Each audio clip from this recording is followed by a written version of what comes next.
मैं नरेंद्र प्रताप सिंह आज आपको पढ़ाने जा रहा हूँ जर्नल एंट्रीज़। बहुत सारे स्टूडेंटों ने मुझसे क्वेरी की थी, पूछा भी था और मुझसे रिक्वेस्ट की थी कि सर हम लोग इतने दिन से जर्नल एंट्रीज़ पढ़ रहे हैं लेकिन 12th BCom graduation master degree सब करने के बाद भी हमें ये ठीक से नहीं समझ में आता कि एंट्री कैसे की जाती है। तो आइए आज हम लोग जर्नल एंट्रीज़ के बारे में समझते हैं। चलिए, आज का हमारा टॉपिक है जर्नल। ये जर्नल क्या होता है? अगर हम जर्नल के बारे में समझना चाहते हैं तो चलिए पहले जर्नल वर्ड का मतलब समझते हैं। जर्नल जॉर वर्ड से बना हुआ है। ये फ्रेंच लैंग्वेज के जॉर वर्ड से बना हुआ है। जॉर का मतलब होता है डे टू डे और डायरी। तो जर्नल जॉर वर्ड से बना हुआ है, फ्रेंच लैंग्वेज के जॉर वर्ड से बना हुआ है। जॉर का मतलब होता है डे टू डे और कहीं कहीं जॉर का मतलब डायरी दिया रहता है। तो जर्नल का मतलब समझने के से पहले हमें यह पता होना चाहिए कि डायरी का मतलब क्या होता है। एक्चुअली डायरी किस काम में आती है? कुछ लोग अपनी डे टू डे की बातों को रिमेंबर रखने के लिए डायरी का यूज करते हैं। कुछ लोग कोई इम्पॉर्टेंट इवेंट हो, किसी का बर्थडे हो, कोई मैरिज एनिवर्सरी हो, उसको याद रखने के लिए डायरी में लिख लेते हैं। तो जिस तरीके से एक नॉर्मल पर्सन अपनी डे टू डे की बातों को याद रखने के लिए, कोई इम्पॉर्टेंट इवेंट ओकेशन को याद रखने के लिए डायरी में नोट कर लेता है, ठीक उसी तरह से एक बिजनेसमैन अपने बिजनेस के फिनेंशियल ट्रांजैक्शन को याद रखने के लिए जिस बुक में लिखता है उस बुक को हम जर्नल कहते हैं, है ना। यानी एक सिंपल वर्ड में आप कह सकते हैं कि बिजनेसमैन की डायरी होती है जर्नल। एक आम पर्सन, एक नॉर्मल पर्सन अपने डे टू डे की बातों को याद रखने के लिए डायरी में लिखता है, उसी तरह से एक बिजनेसमैन अपने फिनेंशियल ट्रांजैक्शन को याद रखने के लिए जिस डायरी में लिखता है उसी डायरी को हम जर्नल कहते हैं। अगर हम इसको थोड़ा और डिटेल में समझें तो हर पर्सन की मेमोरी लिमिटेड होती है। यही कारण है कि वो किसी भी बात को लंबे टाइम तक याद नहीं रख सकता। फॉर द एग्ज़ाम्पल, अगर आपकी मदर आपसे 100 अलग अलग सामान अलग अलग क्वांटिटी में अलग अलग प्राइस के मंगाती हैं तो आप उसको अधिक टाइम तक याद नहीं रख सकते। इसीलिए आप सामान लाने से पहले उसे एक पेपर में नोट कर लेते हैं। तो जैसे आप अपनी बातों को याद करने के लिए पेपर में नोट कर लेते हैं, वैसे ही एक बिजनेसमैन डे टू डे हज़ारों लोगों को सामान उधार बेचता है या कैश भी बेचता है जिससे स्टॉक खत्म होते हैं। तो उसके लिए ये पॉसिबल नहीं रह पाता कि वो सभी चीज़ों को याद रख सके। इसीलिए वो अपने फिनेंशियल ट्रांजैक्शन को याद रखने के लिए जिस बिजनेस डायरी को यूज करता है उसी को हम जर्नल कहते हैं। Means there is limit of human memory, so everyone can not be remember anything he do और each transaction he make. For the example, suppose you are a big seller and you sold large number of different type of goods to different person in different quantities and at different prices. Then it become difficult to remember the detail of various item you sold. So it become necessary to record it on piece of paper or a notebook. The process of recording is called bookkeeping, and book in which you can record transaction to remember is called journal. तो मैंने आपको ये बताया कि businessman अपने financial transaction को भूलने से बचने के लिए, याद रखने के लिए जिस डायरी में लिखता है उसी डायरी को हम जर्नल कहते हैं। तो अगर भूलने से बचने के लिए लिखना ही काफ़ी है तो आप घर में भी लिख सकते हैं। आपको हमसे पढ़ने की क्या ज़रूरत है? पढ़ने की ज़रूरत इसलिए है क्योंकि केवल लिखना ही जर्नल में नहीं होता, उसको according to certain rules and regulation लिखा जाता है। जर्नल वो पहली बुक है अकाउंटिंग की जिसमें आप किसी भी ट्रांजैक्शन को भूलने से बचने के लिए according to certain rules and regulation लिखते हैं। अगर हम इसकी डिफिनीशन की बात करें तो हम कह सकते हैं कि journal is primary book of record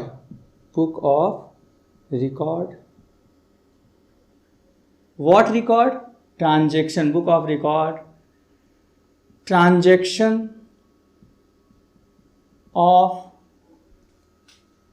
financial nature according to certain rules and regulation। देखिए, जर्नल कोई भी बिजनेसमैन अपने फिनेंशियल ट्रांजैक्शन को रिकॉर्ड करने के लिए जिस बुक में सबसे पहले लिखता है उसी बुक का नाम जर्नल है। हालांकि देखिए, जर्नल से पहले भी कुछ बुकें यूज की जाती हैं, लेकिन उन बुक में जो भी लिखा जाता है उसको हम रफली लिखते हैं, रूल्स एंड रेगुलेशन के अकॉर्डिंग नहीं लिखते। तो रूल्स एंड रेगुलेशन के अकॉर्डिंग जिस बुक में लिखा जाता है वो पहली बुक जर्नल ही होती है ना। इसीलिए कभी कभी भाई इससे पहले की बुकों का यूज लोग बताते हैं, लेकिन अकाउंटिंग में हम लोग अगर पहली बुक की बात करेंगे तो वो जर्नल ही होगी, क्योंकि रूल्स एंड रेगुलेशन के अकॉर्डिंग जिस बुक में सबसे पहले लिखा जाता है वो जर्नल ही होती है। तो journal is primary book. Journal वो पहली बुक है जिसमें हम रिकॉर्ड करते हैं। क्या रिकॉर्ड करते हैं? फिनेंशियल ट्रांजैक्शन, पैसे से रिलेटेड लेन देन, फिनेंशियल ट्रांजैक्शन। क्यों रिकॉर्ड करते हैं? भूलने से बचने के लिए। अपने मर्जी से तो नहीं रिकॉर्ड करते, according to certain rules and regulation. तो journal is primary book of record in which you can record all the transactions of financial nature according to certain rules and regulation. तो कैसे रिकॉर्ड करते हैं? भाई अपने मन से रिकॉर्ड तो कर नहीं सकते, उसके कुछ रूल्स रेगुलेशन है। तो कैसे रिकॉर्ड्स करते हैं वो रूल्स रेगुलेशन मैं आज आपको बताने जा रहा हूँ। जब भी जर्नल में आप कोई भी चीज़ रिकॉर्ड करेंगे तो उसमें पहले आपको 5 कॉलम बनाने पड़ेंगे। ये 5 कॉलम। जर्नल में कुछ भी रिकॉर्ड करना है तो आपको 5 कॉलम बनाना पड़ेगा। इस कॉलम में जो पहला कॉलम होता है उसे हम बोलते हैं डेट का कॉलम। दूसरा कॉलम जो होता है वो होता है पार्टिकुलर्स का कॉलम। तीसरा एलएफ का कॉलम। चौथा अमाउंट डेबिट का कॉलम और 5वां अमाउंट क्रेडिट का कॉलम। इन सब के बारे में मैं आपको डिटेल में बताऊंगा। जब भी हम जर्नल में कोई चीज रिकॉर्ड करते हैं तो ये 5 कॉलम हमें बना लेने चाहिए। अब कैसे रिकॉर्ड किया जाता है? सबसे पहले जर्नल के ऊपर आप लिखेंगे journal entries in the books of.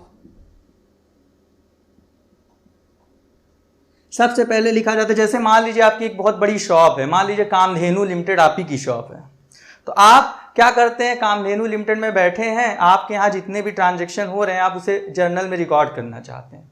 तो आप यहाँ पे लिखेंगे journal entries in the books of Kamdhenu Limited. यानी जो भी बिजनेसमैन अपने ट्रांजैक्शन को जर्नल में रिकॉर्ड करता है वो अपने बिजनेस का नाम ऊपर लिखता है कि journal entries in the books of, business का नाम कामधेनु लिमिटेड है ना, या हल्दीराम लिमिटेड, या जो भी कंपनी हो जिसमें आप बिजनेस ट्रांजैक्शन को रिकॉर्ड कर रहे हैं उसका नाम ऊपर लिख देंगे। फिर 5 कॉलम बनाएंगे, date, particular, LF, amount debit, amount credit. किसी भी ट्रांजैक्शन को लिखना है, जैसे मान लीजिए 1 अप्रैल 20 को आपने गुड्स परचेज्ड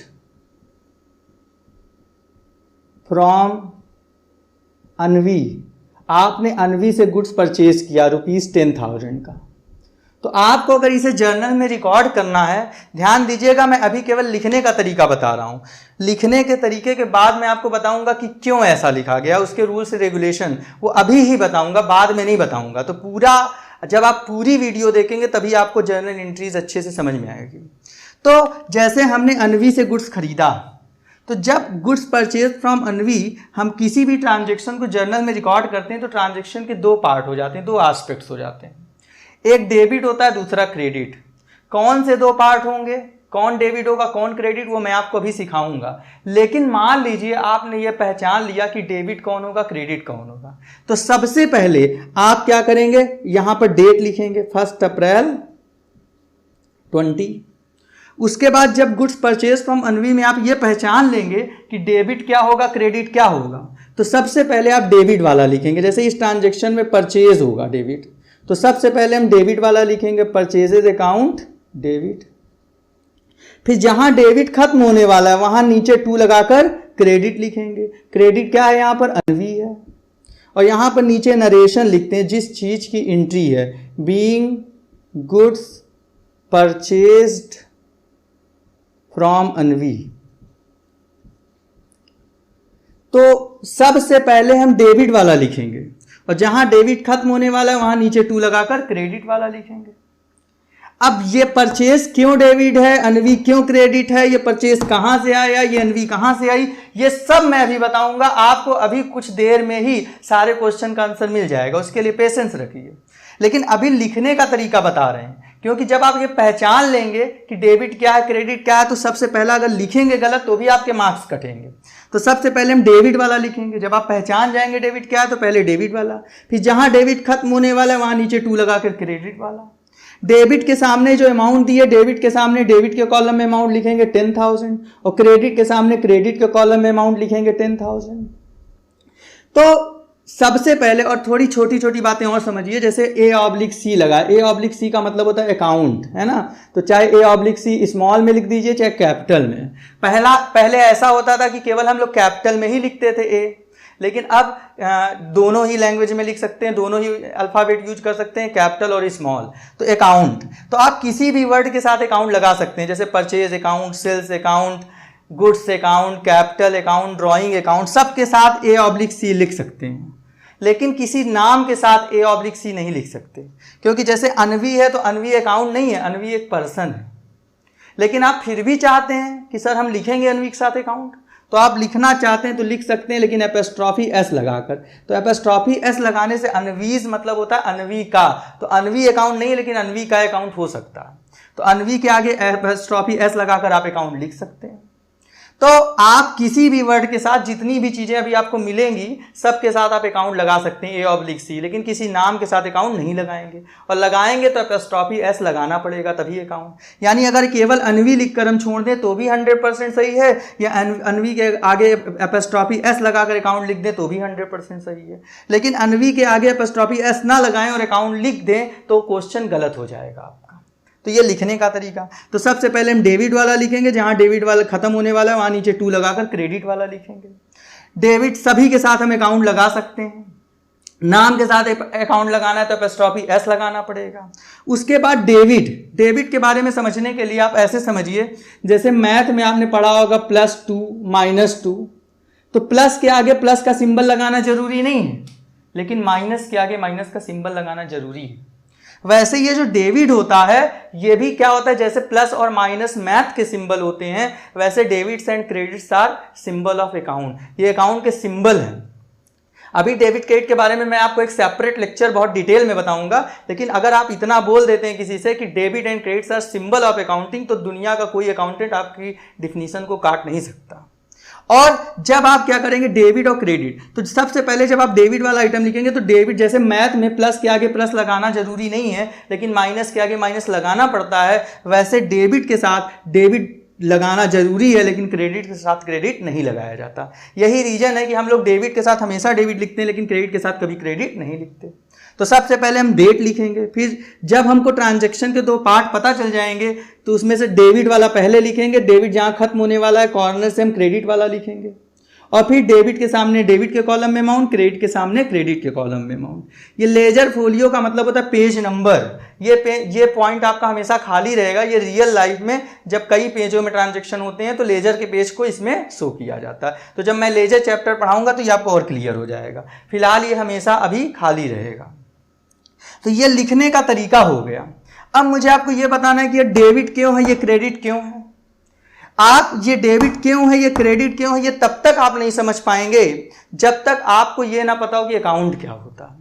तो मैंने आपको लिखने का तरीका बता दिया। जब आप पहचानना सीख लेंगे कि डेबिट क्या होता है, क्रेडिट क्या होता है, मतलब डेबिट और क्रेडिट आइटम आपको पता चल जाएंगे कि कौन कौन से हैं, तो आप पहले डेबिट लिखेंगे, फिर जहां डेबिट खत्म होने वाला है वहां नीचे टू लगाकर क्रेडिट लिखेंगे। अब ये डेबिट क्यों है, ये डेबिट क्यों, ये क्रेडिट क्यों है, इसको समझना बहुत जरूरी है। तो आइए इसको समझने से पहले हमें यह जानना बहुत जरूरी है कि अकाउंट क्या होता है। तो पहले देखिए अकाउंट क्या होता है। अकाउंट 3 टाइप के होते हैं। है ना। अकाउंट 3 टाइप्स के होते हैं। अब थोड़ी देर के लिए उसको भूल जाइए, क्योंकि जब तक आप अकाउंट नहीं समझेंगे तब तक आपको ये नहीं पता होगा। लिखने का तरीका तो आपको समझ में आ गया, लेकिन परचेज क्यों डेबिट है, अनवी क्यों क्रेडिट है, वो आपको तभी समझ में आएगा जब आप अकाउंट समझेंगे। तो थोड़ी देर के लिए हम लोग पहले अकाउंट समझ ले, फिर हम वहाँ वापस लौटते हैं। तो अकाउंट्स 3 टाइप के होते हैं। पहला पर्सनल अकाउंट, दूसरा रियल अकाउंट, और तीसरा नॉमिनल अकाउंट। अब ये पर्सनल अकाउंट क्या है, रियल अकाउंट क्या है, नॉमिनल अकाउंट क्या है? देखिए, personal account includes only person. Personal account में केवल पर्सन आते हैं, जैसे राम, श्याम, सीता, गीता, कोई भी पर्सन हो, एनीवन इंक्लूड्स इन पर्सनल अकाउंट। तो पर्सन भी 2-3 टाइप के होते हैं। जैसे पहला नेचुरल पर्सन, जैसे वैभव, रवि, गीतिका, है ना, एनीवन इट्सेट्रा, कोई भी ह्यूमन बीइंग है, राम, श्याम, सीता, गीता, मोहन, वैभव, रोहित, कोई भी हो, ह्यूमन बीइंग है, तो personal account includes only person. तो पर्सन एक होता है नेचुरल पर्सन, जिसको नेचर ने बनाया, गॉड ने बनाया। अब दूसरा एक और पर्सन भी होता है, जिसको हम बोलते हैं artificial person. Artificial person, artificial person में कोई भी ऑर्गेनाइजेशन आती है, जैसे कंपनी, स्कूल, एक वर्ड में हम बोल देते हैं कोई भी ऑर्गेनाइजेशन, तो आपको दोबारा नहीं समझाना पड़ेगा। अच्छा, आर्टिफिशियल पर्सन का मतलब क्या होता है? ऐसे पर्सन जिसमें पर्सन की क्वालिटी तो हो, लेकिन जो रियल में पर्सन ना हो, उसे हम बोलते हैं आर्टिफिशियल पर्सन। जैसे कंपनी है, हम आप अगर कोई बिजनेस करते हैं तो हम आप मनी अर्न करते हैं। जैसे हम आप मनी अर्न करते हैं, वैसे कंपनी भी मनी अर्न करती है। आपने सुना होगा रिलायंस कंपनी ने इतना टर्नओवर पूरा किया, इतना मनी अर्न किया, टाटा ने इतनी मनी अर्न की। मतलब हम आप प्रॉफिट अर्न करते हैं, कंपनी भी प्रॉफिट अर्न करती है। हम आप शूट कर सकते हैं, मुकदमा कर सकते हैं दूसरे के ऊपर, हम आप दूसरों के ऊपर केस कर सकते हैं, कंपनी भी केस करती है। जैसे आपने सुना होगा कि रिलायंस कंपनी ने किसी के ऊपर केस कर दिया, टाटा कंपनी ने केस कर दिया। हम आप सिग्नेचर करते हैं, कंपनी भी सिग्नेचर करती है, लेकिन उसका सिग्नेचर डिजिटल होता है। तो जैसे हम आप क्या करते हैं, प्रॉफिट अर्न करते हैं, कंपनी भी प्रॉफिट अर्न करती है। हम आप शूट कर सकते हैं, केस कर सकते हैं, कंपनी भी केस करती है। हम आप सिग्नेचर करते हैं, कंपनी भी केस सिग्नेचर करती है। तो जब पर्सन, हम आप पर्सन है, पर्सन के सारे फीचर कंपनी में हैं, तो कंपनी भी तो एक पर्सन हुई।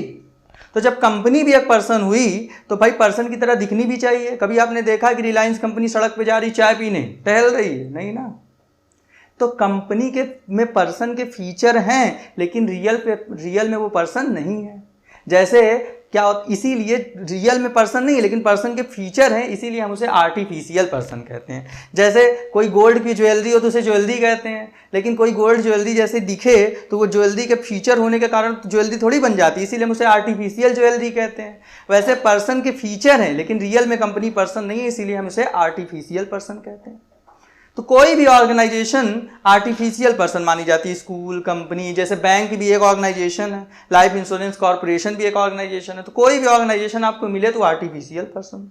दूसरा है आपका रियल अकाउंट। रियल अकाउंट में बेसिकली एसेट्स आते हैं, कोई भी वस्तु आती है। जैसे एसेट्स क्या होते हैं, जो बिजनेस की को मनी अर्न करने में बिजनेस की हेल्प करते हैं, डायरेक्टली इनडायरेक्टली। जैसे building, land, machinery, plant, furniture, equipment, cash, stock, कोई भी एसेट्स हो, पेटेंट,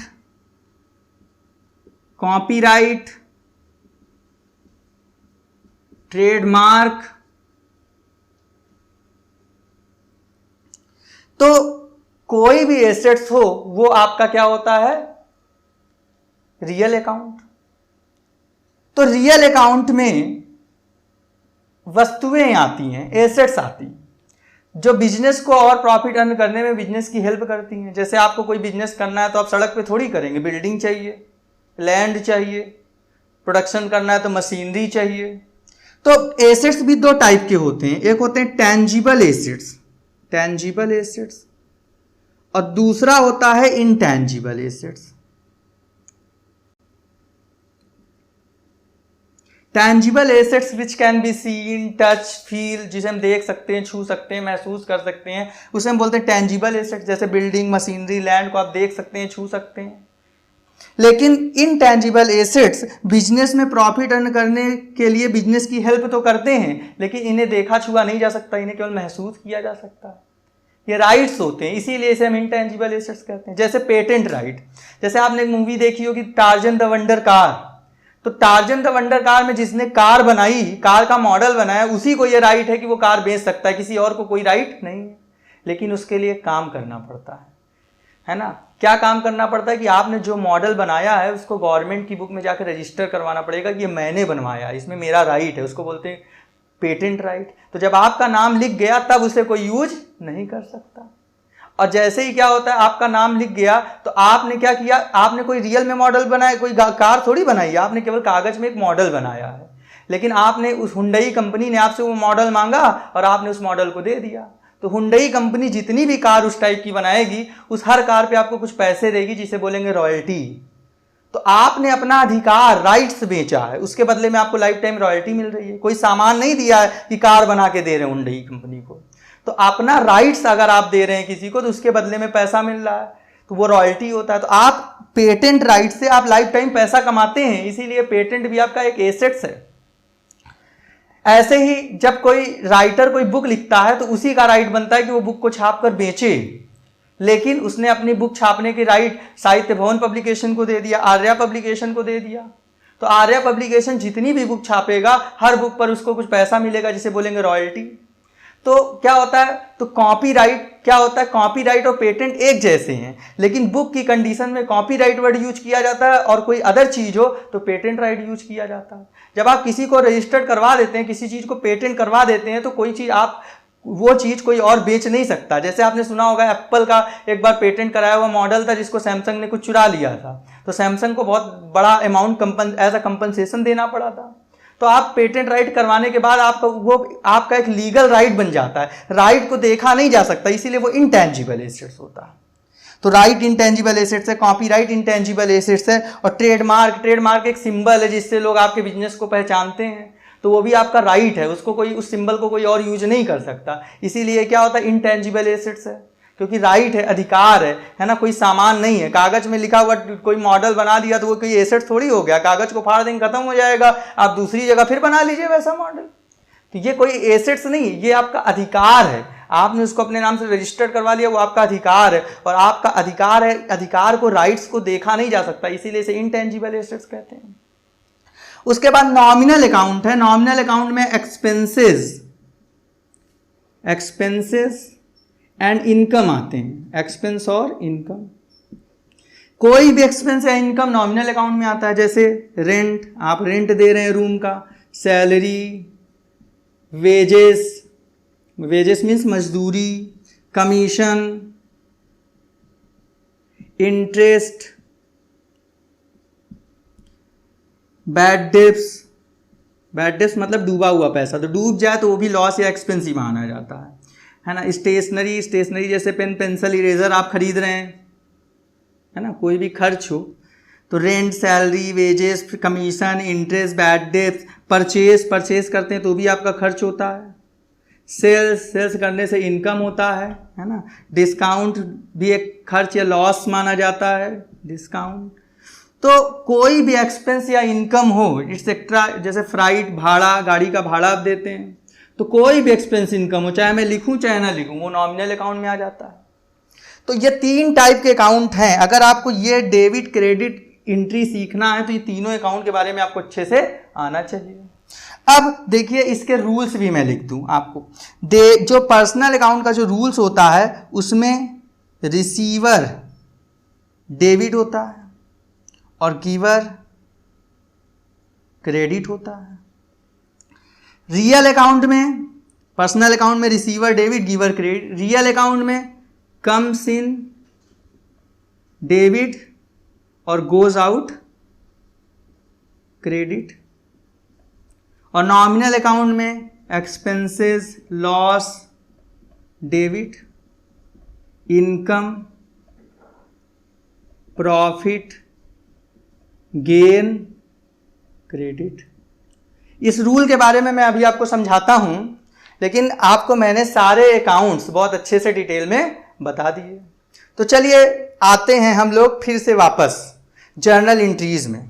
देखिए, जर्नल एंट्रीज करने से पहले थोड़ी सी बात मैं आपको बता दूं। जर्नल एंट्रीज में मैंने आपको लिखने का तरीका तो बता दिया, लेकिन मुझे अभी ये बताना है कि आखिर ये परचेज डेबिट क्यों है और अनवी क्रेडिट क्यों है। बस इसी के लिए थोड़ा सा समय लगना है, तो ध्यान से देखिएगा। कोई भी जर्नल एंट्री आप तब तक नहीं कर सकते जब तक ट्रांजैक्शन ना हो। बिना ट्रांजैक्शन के जर्नल एंट्री नहीं की जा सकती। ट्रांजैक्शन क्या होता है? Exchange between two person is called transaction. दो लोगों के बीच होने वाले लेन देन को ट्रांजैक्शन कहते हैं। जैसे हमने सामान आपसे खरीदा और हमने आपको पैसा दिया, तो हमारे पास सामान आया, आपके पास पैसा गया, ये ट्रांजैक्शन है, लेन देन हुआ। अच्छा, जैसे हमने आपसे सामान खरीदा लेकिन हमने कहा पैसा आपको बाद में देंगे, तो ट्रांजैक्शन है? बिल्कुल है। अगर एक भी चीज आती जाती है तो ट्रांजैक्शन है। मेरे पास सामान आया, भले आपके पास पैसा ना गया हो, लेकिन एक चीज तो आई, तो ट्रांजैक्शन है। हमने आपको पैसा दे दिया लेकिन आपने कहा सामान हम बाद में देंगे, तो भी ट्रांजैक्शन है, क्योंकि पैसा तो गया, एडवांस ट्रांजैक्शन है। अच्छा, मैंने फ्लिपकार्ट पे ऑर्डर किया, तो ये ट्रांजैक्शन है? नहीं है। क्यों नहीं है? क्योंकि जब ऑर्डर की बात की जाती है तो माना जाता है कैश ऑन डिलीवरी। ना फ्लिपकार्ट ने मुझे कोई सामान दिया, ना मैंने उसको पैसा दिया। जब सामान मिल जाएगा या पैसा दे देंगे, कोई एक चीज हो जाएगी, तब ट्रांजैक्शन माना जाएगा। इसीलिए ऑर्डर को ट्रांजैक्शन नहीं मानते, क्योंकि ना कुछ आया ना कुछ गया। हमने अपने फ्रेंड से रिक्वेस्ट किया कि मुझे 10,000 रुपये दे दो, ये ट्रांजैक्शन नहीं है, क्योंकि रिक्वेस्ट की अकाउंटिंग में कोई एंट्री नहीं होती। हमने रिक्वेस्ट किया लेकिन ना हमको कुछ मिला ना उसने कुछ दिया। जब पैसा वो दे देगा हमें, तब ट्रांजैक्शन माना जाएगा, लेकिन रिक्वेस्ट को ट्रांजैक्शन नहीं माना जाता, क्योंकि रिक्वेस्ट किया तो ना मेरे पास कुछ आया ना उसके पास से कुछ गया। हमने अपने फ्रेंड को प्रॉमिस किया कि मैं अब तुम्हें 10,000 रुपये दूंगा, ये भी ट्रांजैक्शन नहीं है। तो प्रॉमिस की कोई एंट्री नहीं होती, क्योंकि मैंने प्रॉमिस किया देने को, लेकिन कुछ दिया तो नहीं, तो ना उसके पास कुछ गया ना मेरे पास कुछ आया। तो एक भी चीज आती जाती है तो ट्रांजैक्शन है, लेकिन अगर ना कुछ आए ना कुछ जाए तो ट्रांजैक्शन नहीं होगा। इसीलिए रिक्वेस्ट, प्रॉमिस, ऑर्डर ट्रांजैक्शन नहीं माने जाते। और ट्रांजैक्शन नहीं है तो जर्नल में उसकी कोई एंट्री भी नहीं होगी, वो केवल आपको बेवकूफ़ बना रहा है। तो अगर कभी क्वेश्चन में ऑर्डर, रिक्वेस्ट वर्ड दे दे तो आप समझ जाइए कि उस ट्रांजैक्शन की कोई एंट्री होनी ही नहीं है, क्योंकि वो ट्रांजैक्शन है ही नहीं।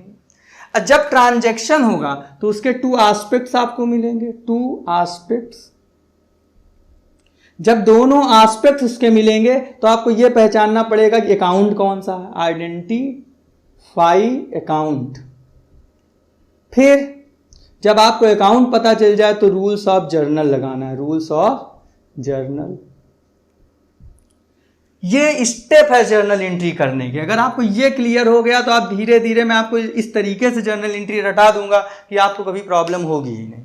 जैसे आप देखिए, समझिए, जैसे मैंने ये क्वेश्चन आपको जो दिया है, गुड्स परचेज फ्रॉम अनवी, तो हमने अनवी से खरीदा, तो जाहिर सी बात है गुड्स खरीदा मतलब गुड्स आया होगा, तो ट्रांजैक्शन है। तो पहला स्टेप पूरा हो गया कि ट्रांजैक्शन है। तो जब ट्रांजैक्शन होंगे तो उसके 2 एस्पेक्ट मिलेंगे, 2 पक्ष मिलेंगे। कौन से 2 पक्ष हैं? इसमें आपको क्या दिख रहा है? एक गुड्स परचेज दिख रहा है, एक अनवी। तो यही ट्रांजैक्शन के 2 पक्ष हो गए। गुड्स परचेज को केवल परचेजेस बोला जाता है एंट्री करते समय। तो एक पक्ष परचेज मिल गया और दूसरा क्या हो गया? अनवी। तो देखिए, आपने पहले ट्रांजैक्शन हुआ, फिर उसके 2 पक्ष भी मिल गए। फिर यह देखना है कि दोनों अकाउंट कौन है, आइडेंटिफाई। ये जो दोनों आपको पता चले हैं ये अकाउंट कौन से हैं। अब आपको मैंने 3 अकाउंट बताए हैं, personal account, real account, nominal account. तो कौन से अकाउंट हैं?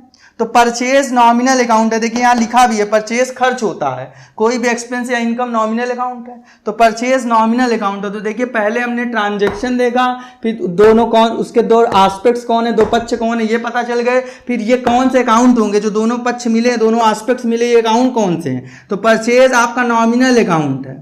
मैंने आपको पहचानना सिखा दिया है कि कोई भी एक्सपेंस नॉमिनल अकाउंट, और अनवी कौन सा अकाउंट है? पर्सनल अकाउंट है। तो हमको अकाउंट पता चल गए। अब रूल ऑफ जर्नल मैंने अभी आपको लास्ट में जो रूल लिखाया है, तो परचेज नॉमिनल अकाउंट है, तो नॉमिनल अकाउंट का क्या रूल है? Expense loss debit, income profit gain credit. तो परचेज नॉमिनल अकाउंट है, तो नॉमिनल का रूल क्या है? नॉमिनल का रूल है expense loss debit, income profit gain credit. तो आप बताइए, जब आप परचेज करते हैं, आप कहीं से भी परचेज करें तो एक्सपेंस होता है कि इनकम? आप बिग बाजार से खरीदेंगे तो भी एक्सपेंस होगा, पैंटालून से खरीदेंगे तो भी एक्सपेंस होगा, ब्रांड फैक्ट्री से खरीदेंगे तो भी एक्सपेंस होगा, ऑनलाइन खरीदेंगे तो भी एक्सपेंस होगा। परचेज तो हमेशा एक्सपेंस ही होता है ना, परचेज करने से इन पैसा थोड़ी मिलता है, खर्च ही जो जाता ही है, तो एक्सपेंस है। तो परचेज नॉमिनल अकाउंट है, आप अपने आप को मान के करिए कि नॉमिनल अकाउंट है, तो हमने परचेज किया तो हमारे लिए परचेज क्या होगा? एक्सपेंस। तो नॉमिनल अकाउंट है, एक्सपेंस है, एक्सपेंस क्या होता है? डेबिट। ये देखिए दिया हुआ है एक्सपेंस डेबिट। और दूसरा दिया हुआ है पर्सनल अकाउंट अनवी, तो पर्सनल के रूल में आइए, पर्सनल में क्या रूल है? Receiver debit, giver credit. तो जब हमने अनवी से खरीदा, मान लीजिए ये हम हैं और ये अनवी है, हमने अनवी से खरीदा, तो जब हमने अनवी से खरीदा तो अनवी पर्सनल अकाउंट है, पर्सनल के दो रूल है, रिसीवर डेबिट, गिवर क्रेडिट। तो हमको यहाँ पे देखना कि अनवी क्या है, क्योंकि हम उसी के बारे में एंट्री कर रहे हैं। तो अनवी से हमने खरीदा, तो अनवी गिवर है हमारे लिए कि रिसीवर है? तो अनवी तो हमें दे रही है ना, तो अनवी क्या हुई? गिवर। तो गिवर क्या हो जाएगा? क्रेडिट हो जाएगा। तो यही एंट्री बन गई। देखिए आप परचेज, यहाँ पे डेबिट आपको पता चल गया, अनवी क्रेडिट, तो यही purchases account debit to Anvi's account, ये मैंने ट्रांजैक्शन रिकॉर्ड कर दिया। तो आज जब डेबिट और क्रेडिट पहचान जाएंगे तो लिखने का तरीका तो पहले भी मैं आपको सिखा चुका हूँ। तो आज मैंने एक एंट्री केवल बताई है, क्योंकि ये चैप्टर बहुत बड़ा है और मैं आपको ओवरऑल ना बताता तो एंट्री आपको समझ में भी ना आती, लेकिन मैं आपको बहुत सारी कुछ स्पेशल बातें जर्नल एंट्री के बारे में लेकर आऊँगा नेक्स्ट टर्न पर, और साथ में आपको बहुत सारी और भी बातें बताऊँगा, जैसे डेबिट और क्रेडिट के बारे में डिटेल में कि डेबिट क्रेडिट क्या होता है। डेबिट और क्रेडिट में लास्ट में तो टी आते हैं, लेकिन फिर भी हम डी आर और सी आर क्यों लिखते हैं डेबिट क्रेडिट के साथ, और क्या होते हैं कि कुछ और भी अकाउंट्स में कुछ और भी गहरी बातें, पर्सनल अकाउंट में कुछ और भी चीज़ें आ सकती हैं जो लोगों को नहीं समझ में आती रियल नॉमिनल में। तो मैं कुछ स्पेशल चीज़ें लेकर आऊँगा जर्नल एंट्री में। तो आप सबका धन्यवाद। Have a nice day to all of you. Thank you.